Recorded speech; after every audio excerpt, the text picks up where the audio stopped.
वाह रे देश के अग्निवीरों, ट्रेनों में आग लगाया, बसों में आग लगाया, सड़कों पर कोहराम मचाया, टोल टैक्स और टोल प्लाजा को भी तुमने उड़ाया। वाह रे देश के अग्निवीरों, तुम्हारी चरित्रहीनता को तुमने दिखाने में कोई कसर नहीं छोड़ी। तुमने बता दिया कि तुम्हारे माँ बापों ने तुम्हें कैसे संस्कार दिए हैं। तुमने बता दिया कि हमने कैसे गुरुओं से शिक्षा ली है। तुमने बता दिया कि तुम कितने अच्छे समाज में पले बढ़े हो।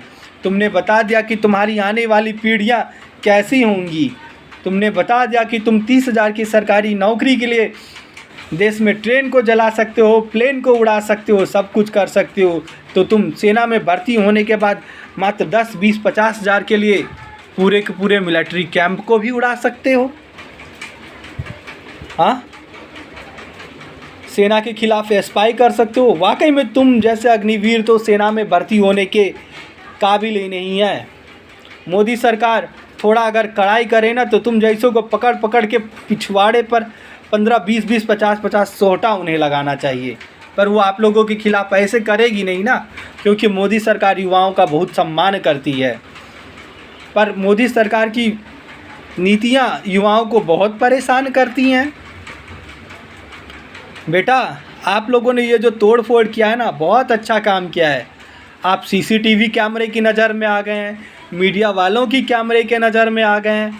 अब आप दौड़ निकालिए, एग्ज़ाम पास कीजिए और किसी भी गवर्नमेंट जॉब में अप्लाई कीजिए। आपकी नौकरी तो लगने वाली है ही नहीं, क्योंकि जब आपकी फुटेज को खंगाली जाएंगी, आपके खिलाफ एफआईआर होंगी और आप सरकारी नौकरी में जाने के बाद भी जब पता लगेगा कि आप इस प्रकार के दंगे में शामिल थे, तो आप योग्य होते हुए भी एक क्षण में सरकारी कलम से अयोग्य करार दे दिए जाएंगे और फिर से दोबारा किसी सरकारी नौकरी में जा भी नहीं पाएंगे। तो बेहतर है, आप सभी से मेरा अपील है, आप अपने घर में जाइए, दंगा तोड़ फोड़ इन सभी को छोड़िए, चुपचाप अपने एग्ज़ाम की तैयारी कीजिए। एक कैलकुलेशन अंदाज़ा लगाइए, मान लीजिए हर साल 1 लाख सरकारी भर्ती हो रही है और आर्मी में भर्ती हो रही है। 1 लाख युवाओं को जॉब मिल रहा है, उसमें से 25% युवा यानी 25,000 युवा हर 4 साल के बाद अनिवार्य मिलिट्री की सेवा में चले जाते हैं। बाकी के 75% यानी 75,000 रिटायर हो जाते हैं। तो इसमें क्या बुराई है? जैसे आपने अपनी योग्यता के बल पर 1 लाख युवाओं में अपनी जगह बनाई है, वैसे अगर आप योग्य होंगे 4 साल बाद भी, तो आप उस 25% की युवाओं में भी योग्य हो जाएंगे और आप परमानेंट गवर्नमेंट की जॉब फैसिलिटी का लाभ उठा सकते हैं। पर आप ऐसा क्यों करेंगे? क्योंकि आपको तो लाइफ टाइम सरकारी नौकरी करना है। दूसरे लोगों को मिलिट्री ट्रेनिंग का बेनिफिट ही नहीं लेना रहना। कभी आपने सोचा है, आप सब युवा जब 75% युवा जब बाहर निकल जाओगे गवर्नमेंट जॉब से, तो हाथ में 10 लाख, 12 लाख, 15 लाख, 18 लाख रुपए का अमाउंट होगा।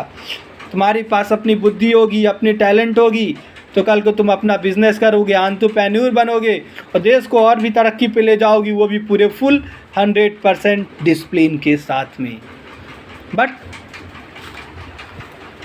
तुम अपने जज्बे और जोश को जाया कर रहे हो ये फालतू के दंगा फसाद करने में। अब सोचो, तुम्हारे में से 75,000 युवा हर साल अगर रिटायर हो जा रहे हैं, तो बाकी 75,000 नए लोगों की जो भर्ती हो रही है, वो भी 4-5 साल में 10, 12, 15 लाख रुपए का पैकेज उठा रहे हैं, रिटायरमेंट के साथ ले जा रहे हैं। कभी सोचा है देश के कितने गरीब परिवारों के बच्चे मिलिट्री में जाते हैं? 90% लोग जाते हैं। अगर हर परिवार से एक एक बच्चा 4 साल के लिए भी सरकारी नौकरी पा जाता है ना, तो उस परिवार जो एकदम अर्श पे था, जो गरीबी रेखा में था, महागरीबी रेखा में था, वो भी 4 साल में उस लेवल पे आ जाएगा, मिडिल लेवल के इनकम पे आ जाएगा और एक अच्छी लाइफ स्टाइल व्यतीत कर सकता है। मिलिट्री से रिटायर होने के बाद तुम्हारी को अपॉर्चुनिटी नहीं मिलेगी? तुम ऐसा क्यों सोच रहे हो?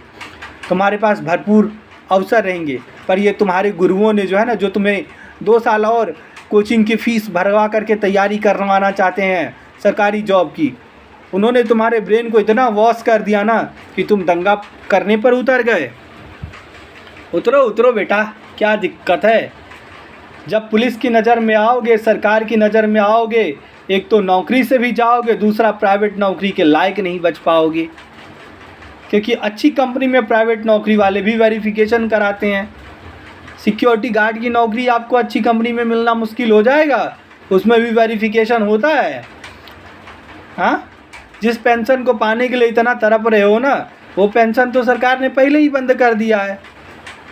तो फिर काहे को मर रहे हो सरकारी नौकरी के लिए?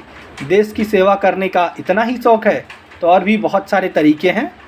तुम खुद को इतना बड़ा उद्योगपति बनाओ कि तुम 1 करोड़ 2 करोड़ 50 करोड़ 50 हज़ार करोड़ का सरकार को टैक्स दो, खुद की भी रोजी रोटी चलाओ और लाखों लोगों को भी रोजगार दो। ये राजनीति करने का इतना शौक़ है, दंगा फसाद करने का इतना शौक़ है, पॉलिटिक्स में आ जाओ। काहे पढ़ाई लिखाई कर रहे हो?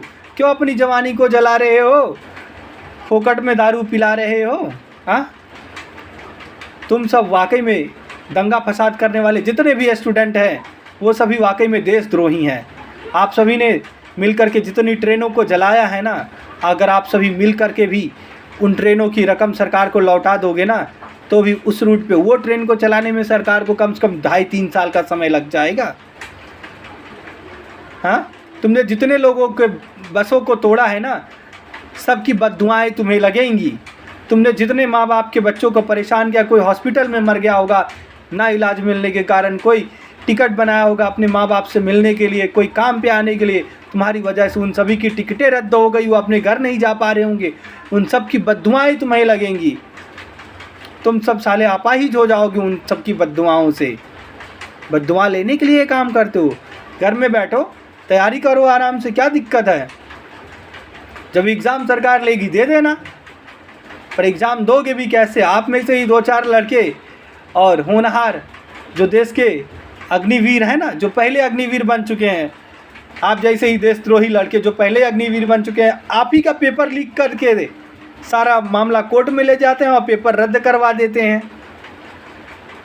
ये जो 25% का स्कीम मिलिट्री में रखा है ना, ये इसीलिए रखा है क्योंकि ताकि देश में ईमानदार लड़के जो ईमानदार हो, जिनका ट्रैक रिकॉर्ड अच्छा हो, वो सरकारी सेवा में बने रहे। और ये जो हर बार पेपर लीक हो जाने की घटना है ना, वो ना हो और योग्य बच्चों को 1 अटेम्प्ट में ही सिलेक्शन हो जाए। ये आपको कोई नहीं बताएगा। क्यों बताएगा? करत करत अभ्यास जड़मति होत सुजान, मतलब अभ्यास करते करते जो है ना, जो जड़ बुद्धि होता है ना, वो भी बड़ा बुद्धिमान हो जाता है। पर तुम सब दौड़ लगाते लगाते बुद्धिमान तो नहीं हुए, पर बैल बुद्धि जरूर हो गए। बहुत गलत संस्कार तुम्हें दिए गए हैं, बहुत गलत शिक्षा तुम्हें दी गई है और तुम सभी जीवन में कभी तरक्की नहीं कर पाओगे। अगर तुम्हें सरकारी नौकरी ना मिले ना, तो तुम किसी लायक नहीं मिल जाओगे, किसी लायक नहीं रह पाओगे। और गलती से आप में से जो लोग अपने आप को सरकारी नौकरी के लायक समझते होंगे ना, वो लोग दंगा फसाद में नहीं शामिल होंगे। वो चुपचाप अपने घरों में बैठ कर के अच्छे से चिल्ला मार करके तैयारी कर रहे होंगे, क्योंकि वो अपने दिमाग से खेलते हैं, जज्बे से नहीं। इतनी आसानी से सरकारी नौकरी मिल जाएगी? हाँ, दाल भात का कौर समझ रखा है क्या? बहुत बढ़िया स्कीम है। आप में से जो ईमानदार युवा होंगे वो 25% देश की सदा ईमानदारी से सेवा करते रहेंगे।